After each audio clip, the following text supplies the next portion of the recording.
Bienvenue sur la chaîne 100% Multisport. Merci à vous tous pour les likes, les commentaires, c'était vraiment sympa, ça fait plaisir au moral.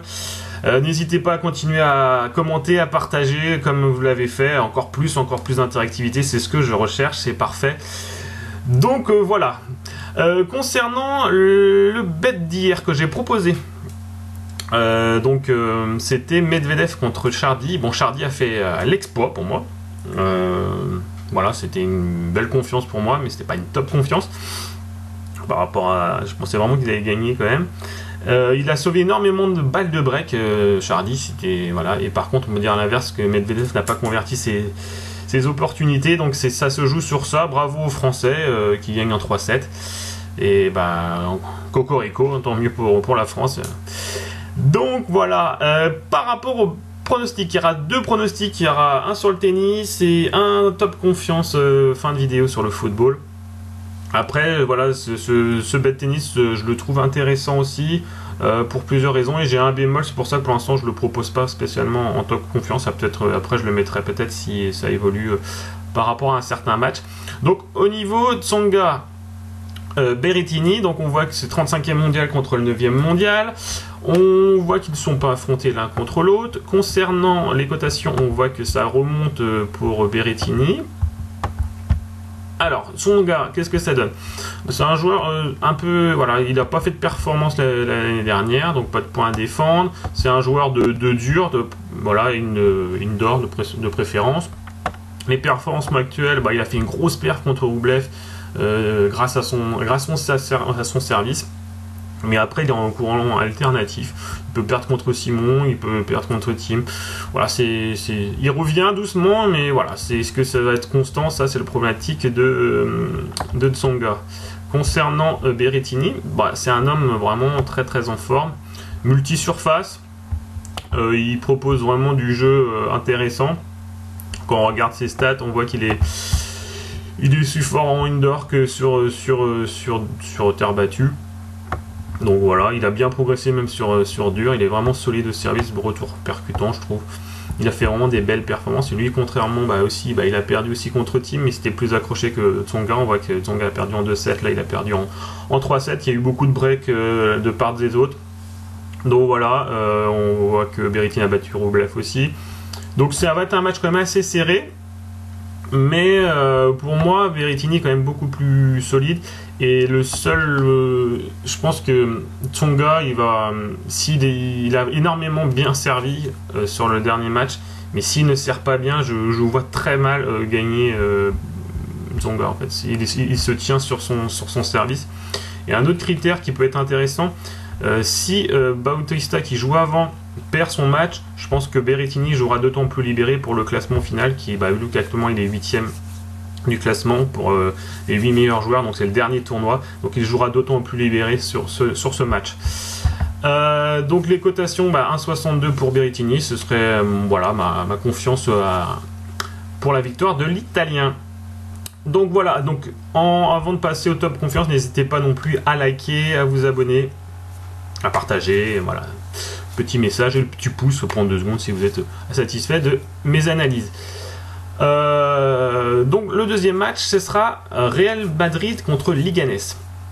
Alors, quand on regarde ce match, je vais vous parler d'abord de l'équipe qu'ils ont. Il n'y a pas d'absence, s'il y a des absences notables, mais je pense pas que ça va impacter énormément le jeu. Modric, ce serait seulement l'incertitude s'il n'est pas là, c'est vrai que, mais après c'est pas un grand Modric. Côté Leganés, il n'y a pas d'absence notable non plus, je ne jouais pas non plus, ça n'a, voilà, bon après voilà, ça n'a pas apporté grand chose. Concernant le classement, ce qui est intéressant, on voit que Real Madrid ils sont 6e, ils ont 18 points, donc s'ils pourront venir à 21 points, c'est vraiment important, et recoller en tête, voilà, de passer deuxième. Donc vraiment important de gagner ce match, hein. Ils ont un match en retard, vous voyez bien. Ils ont même 2 matchs en retard sur l'Atlético Madrid. Et Leganés, qu'on voit, c'est très très compliqué, ils sont derniers du classement, ils marquent peu, ils prennent pas mal de buts. Quand on regarde ensemble les performances actuelles, c'est assez mitigé. Ce que j'ai apprécié, c'est que le Real de Madrid a bien tenu défensivement. Bah, ils n'ont pas pris de but, moi ça j'apprécie. À Galatasaray, c'est pas rien, c'est quand même avec une ambiance de folie. Dernier contre Mallorca, bon, ils ont perdu, bon, je crois que c'était l'équipe bis, c'était pas vraiment l'équipe type. Et on regarde à domicile, on voit que c'est solide. Bah, à domicile, ils marquent pas mal de buts, ça j'aime bien. Ils en prennent aussi. Mais contre un Leganés qui ne marque pas de buts, voilà, ça fait pencher quand même tendance Real Madrid pour l'instant par rapport aux premières analyses. Et on voit que Real Madrid, à chaque fois, ils ont fait des bonnes performances contre Leganés. Au niveau des forces et des faiblesses des deux équipes, pour moi, vous savez très bien, Real Madrid se crée énormément d'occasions, ils sont forts sur les ailes. Par contre, des fois, ils ont du mal à maintenir leur score, voilà, comme on voit avec Grenade, par exemple, ils prennent des buts. Voilà ce qui pourrait être difficile. Par rapport aux forces de Leganés, ils sont forts sur coup de pied arrêté. Mais par contre, c'est une force du Real Madrid, donc ça annule un peu la donne. Et par contre, s'ils mènent au score, ils sont un meilleur montage. Je trouve qu'ils auraient plus la niaque.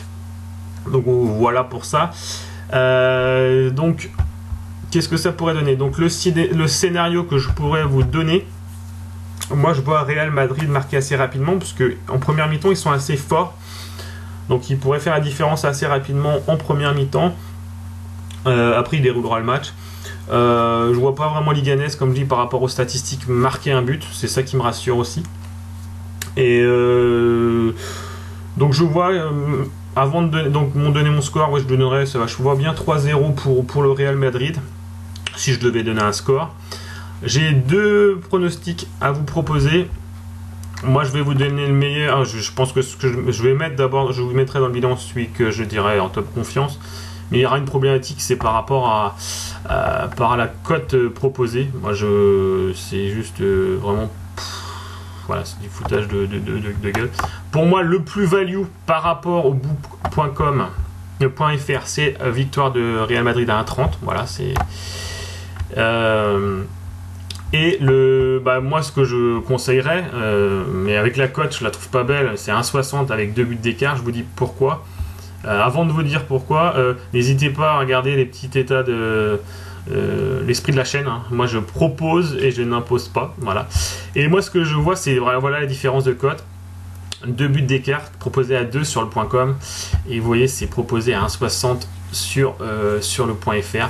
Donc à vous de trouver une solution pour peut-être avoir une autre cote supérieure. Bon, je partirai dans mon bilan sur Real Madrid, 2 buts d'écart. Donc voilà, ciao les gars.